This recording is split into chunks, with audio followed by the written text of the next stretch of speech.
আসসালামু আলাইকুম রহমতুল্লাহ। আমরা মানুষ সৃষ্টির শ্রেষ্ঠ জীব, আশরাফুল মাখলুকাত। মহান আল্লাহ অসংখ্য ছোট বড় সৃষ্টির মধ্যে মানুষকে সর্বশ্রেষ্ঠ মর্যাদা দিয়ে সৃষ্টি করেছেন।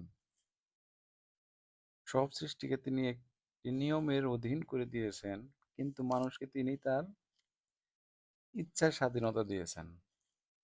মানুষ যা চায় তাই করতে পারে। এই বড় মর্যাদার সাথে তিনি মানুষকে করেছেন খলিফা বা তার প্রতিনিধি।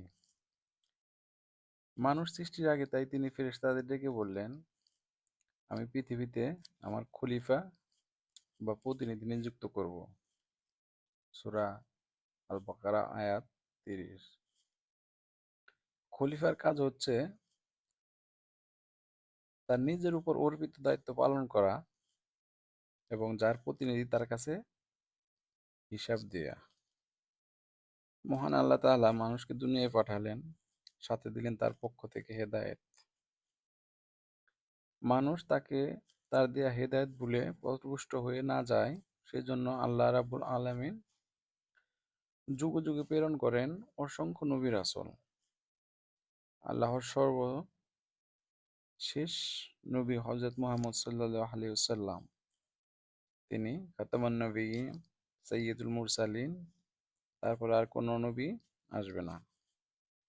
তিনি মানুষের কাছে এসেছেন আল্লাহর সর্বশেষ গ্রন্থ পবিত্র আল কোরআন। কোরআন মানুষের জন্য হেদায়েত গ্রন্থ। আর আল্লাহর নিকট গ্রহণযোগ্য জীবন ব্যবস্থা হচ্ছে কেবলমাত্র ইসলাম।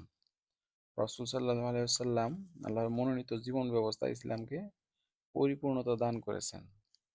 আল্লাহ বলেছেন, আজ আমি তোমাদের দিনকে তোমাদের জন্য পরিপূর্ণ করলাম, আর আমার নিয়ামত তোমাদের প্রতি পরিপূর্ণ করলাম, আর ইসলামকে তোমাদের জন্য জীবন ব্যবস্থা হিসেবে গ্রহণ করলাম। সূরা আল মায়েদা আয়াত ৩ এর একাংশ।